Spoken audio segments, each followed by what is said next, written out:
Hello, this is Harry Hobson, President and CEO of Plymouth Harbor. And I'm Karen Novak, the Administrator for Strategic Health Initiatives here at Plymouth Harbor as well. Thank you, Karen. Karen, today we've got two topics we're going to spend some time on. Of course, our normal COVID update for the campus here, and then we'll spend time on basically discussing the most recent information. It was a big day yesterday with the CDC and their release of updates for mask wearing, if you will. So we'll spend time on that today, but why don't you kick us off first with the COVID update? With exciting news that I share, we have no residents that are positive for COVID, and we have no team members that are positive for COVID. We do have one resident in the Smith Care Center that is under observation, that is a transfer from the hospital following the CDC guidance for being under observation. So we're doing quite well and looking forward to those zeros. Absolutely. Well, Karen, many of our residents will have already received this splash, which is dated today, April 28th, 2021. And as we put this splash together, what we did is we kind of had two parts to it. The first part really gets to the point, these recent CDC updates, what's it mean to Plymouth Harbor?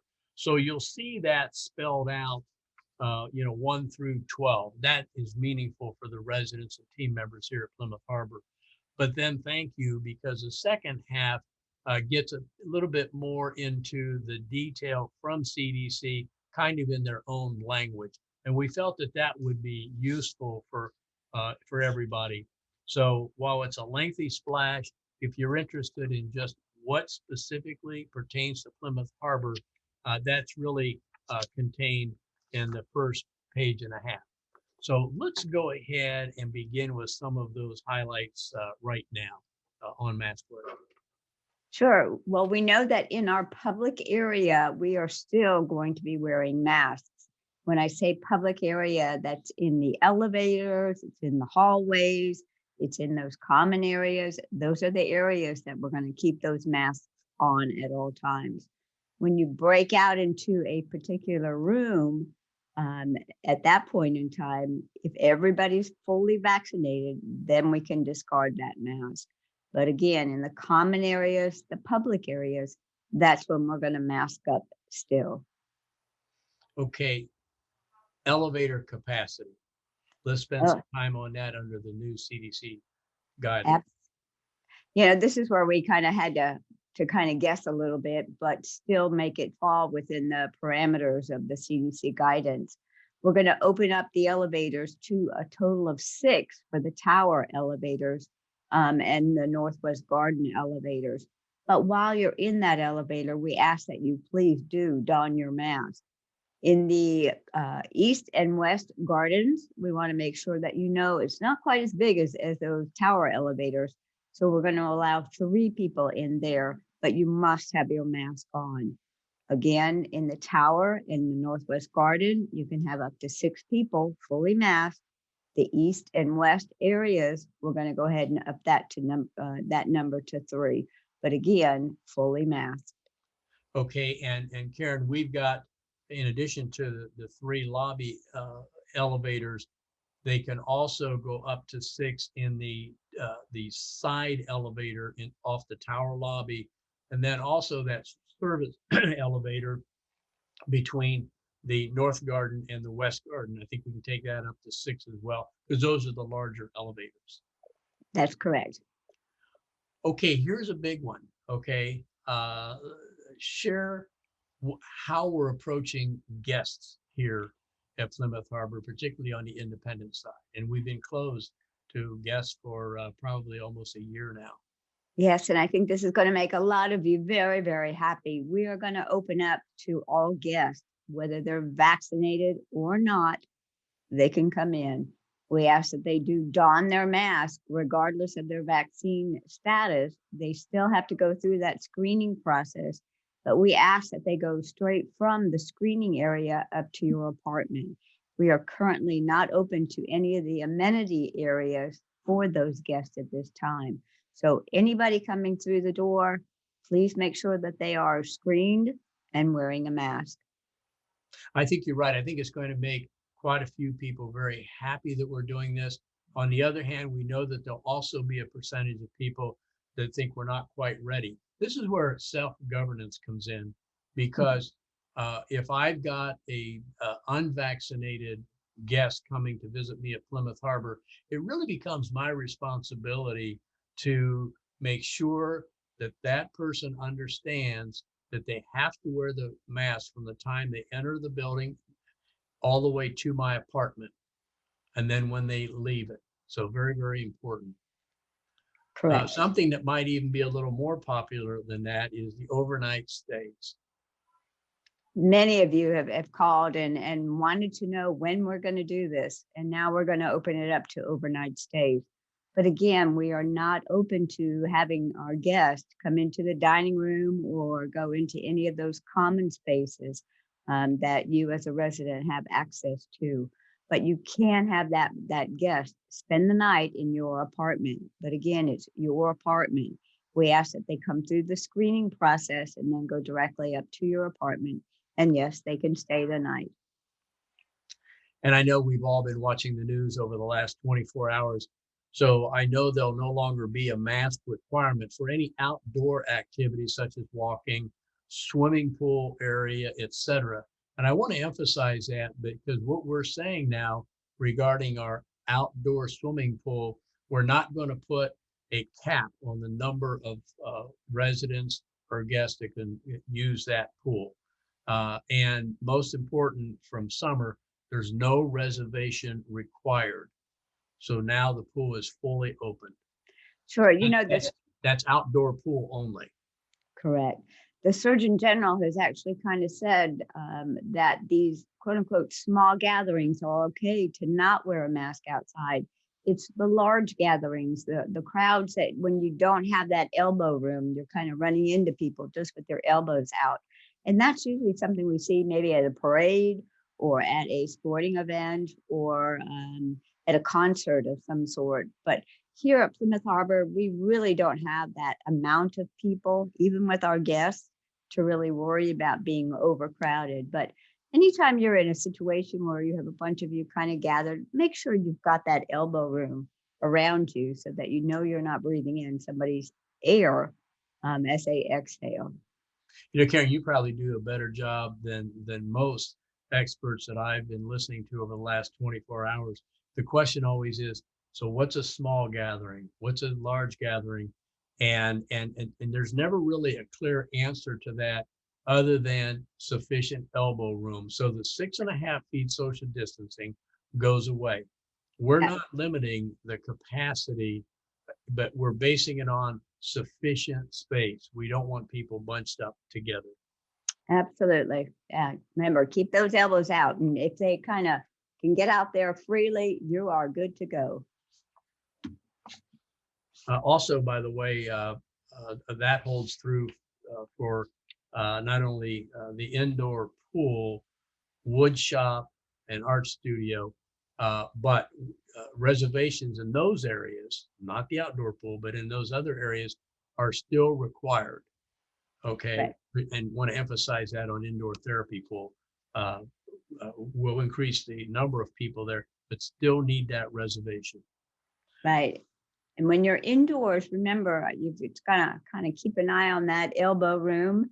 And we want to make sure at Plymouth Harbor, if you're in the art room or the wood shop, that everybody around you, the residents, are fully vaccinated. You can actually take off your mask when you're in there in that area, as long as everybody in that room is fully vaccinated. And we're very fortunate here at Plymouth Harbor to have all of the residents vaccinated. Karen, I know some folks were disappointed several months ago when we had to limit the size of our indoor group exercise program or our total fitness. And we had to limit the number of participants, and we had to go to 2 classes, one much larger than the other. But now that capacity has actually increased to 18 residents. So effective next Monday, May 3rd, Total Fitness will go back to offering morning classes only. And I know that's very popular with the residents as well. Sure. Remember that elbow space when you're down there doing your thing. Right. Now, the gym, or as I call it, the wellness center cardio area, that's another area that will only be limited by providing sufficient, as Karen says, elbow space among fully vaccinated participants. Again, Summer said, be sure and let people know reservations are still required, but she's going to allow more people in at a time. Sure. You want to move on to dining services? I think people are going to be very happy about this. We actually are going to add a 6-top table initially. If things go really well, there might be an opportunity to expand more than one table with 6 persons at it. Curtis will begin this 6-top on Monday, I believe. We wanted to get the word out to you so that you would have that awareness, and we're looking forward to that. And I know that 6-toppers are very popular. So I want to emphasize that we're moving very slowly, and I respect Curtis for that decision. So we're going to introduce one 6-topper. We'll see how it goes. And then we'll probably, in not too distant future, maybe a few weeks, introduce another one, and then possibly another one. So Karen, do they need to wear masks? This is a nice part. No, we're going to actually put the masks away at the time you enter the dining room. We're going to keep the limit at that 68, what we have right now. And eventually, as things kind of continue to be very positive, we might increase the overall capacity in the Mayflower. But right now, just for a little bit, we're going to keep that 68 number intact.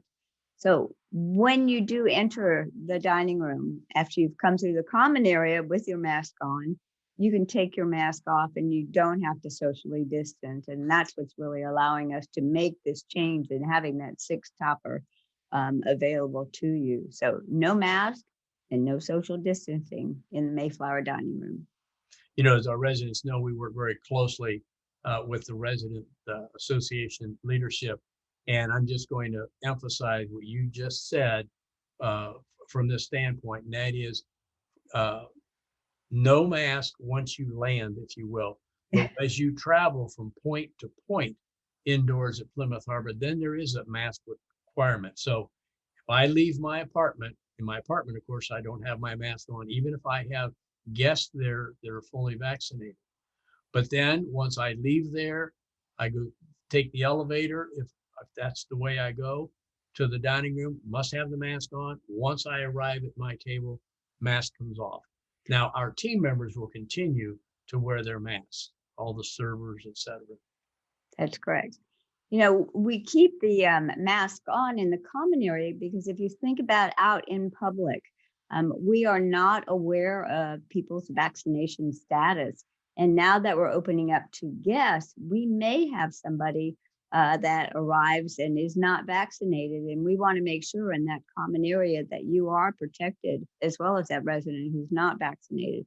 So that's really why all those masks and that preventative equipment is used. I know, Karen, that you're working with Curtis regarding the cafe and the bistro. Yes.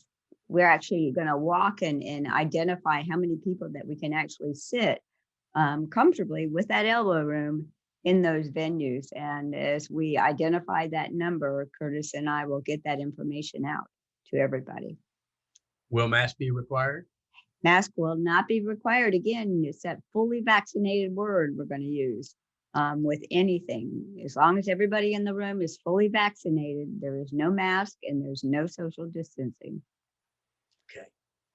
Okay. Your favorite topic, travel. So Oh, yes. I'm going to let you take this two-pronged, domestic and international. Let's begin with domestic. Domestic refers to any of the U.S. territories. And I think, Harry, you would like to maybe talk about an example of going to one of the U.S. territories. Yeah, absolutely. So you've got the United States and the territories. And we got a good question, which is a good scenario. Most of you know Gordon Okawa. And Gordon uses this as an example. So if Gordon and his family were to leave here and go to Guam, is it domestic or international? The answer to that is it depends. So if he takes the route from the United States to Hawaii to Guam, that is domestic travel. However, if he takes the other route from the United States to Japan to Guam, that stopover in Japan has now made it international. So that's where it's important to draw that distinction. So if your travel is within the United States and its territories, it's domestic. Once there's a stop off outside of that, then it becomes international. And we received several questions from some team members regarding Puerto Rico. And of course, that makes it a domestic travel. Absolutely. And with our domestic travel, you need not test before you get on the airplane. And upon your return, you do not need to test, nor do you need to self-quarantine. And again, this is for that fully vaccinated traveler. For international travel, you are going to check with your airline and the country that you're actually going to be going to first to see if there's any select criteria that is unique to either that airline or that destination that you're going to. But otherwise, you need not test leaving from the United States to go internationally. When you get ready to come back into the United States, 72 hours before you go back to the United States, you have to have a COVID test. And this is done by PCR. This is the nasal swab, the one that takes a couple of days for it to get back to you. So you want to make sure that you know where you can get swabbed in that country that you're going to. You do need to test then again on day 3 to 5 when you return back to the country, the United States, but you do not need to have any kind of self-quarantine, which is very new with the CDC guidance that just came out. Prior to yesterday, you really had to have that 7-day self-quarantine period. But they're saying now, no, you just have to be tested before you get on the plane and then on day 3 to 5 after you've returned to the United States, but no self-quarantine for that international or the domestic traveler upon the return. So that's great news. Oh, it absolutely is. And, it just feels very optimistic right now, doesn't it? It sure does. It's that beginning anew again, cautiously. And we here at Plymouth Harbor are being very cautious and very thoughtful, as Harry has said many, many times about our reopening, because we really want to have that safe environment for everybody. Now, I'm going to mention again on the splash that you may already have in your hands by the time you see this video. If you don't, you will receive it soon after. We then dedicate another couple of pages to a lot of the CDC language, which gets into some of this detail we went through. You'll see some headlines, fully vaccinated people can. And Karen, you've done a good job of listing those 8 items. Then it says, for now, fully vaccinated people should continue to, and you've listed another 5. And of particular interest to many of our residents, families and residents, that there is a section for Smith Care Center, assisted living and memory care as well. But I think, as we conclude this video, what we've tried to do is share with you the latest CDC guidelines. If you remember last week, we said we knew something was going to happen and it was going to happen soon. Well, that day came yesterday. So we have been digesting this since yesterday afternoon, several meetings already today, and we tried to simplify it as much as possible in our explanation to you, specifically what it means to you here at Plymouth Harbor. So anything else you'd like to add right now? No, if you have any questions, please feel to reach out to either Harry or myself. If you have questions regarding any of the regulated areas, such as Smith Care or the assisted living memory care, reach out to the director of nursing over there in those individual units, and they'll be glad to help you out. Okay, now it's going to be kind of interesting for me to hear how you're going to close us out today, because I think for the last probably 150 videos, you've had it down packed about always wearing your mask. So Going to I'll surprise let you take it from here. We want to remind you to wash your hands quite frequently during the day. Hit those high contact areas with antibacterial wipes. And don't forget your keys and your cell phone. But most of all, still, when you're out in public, like in the circle or going out to a restaurant out in public, this is when you want to wear your mask when we're unsure of the vaccination status of anybody. But here at Plymouth Harbor, in your identified room, you need not wear your mask. You don't need to socially keep that distance. But going out in public, remember, don your mask. Don't bring it back to Plymouth Harbor. Okay. Karen, thank you very much. And I think that brings conclusion to this video. Thank you.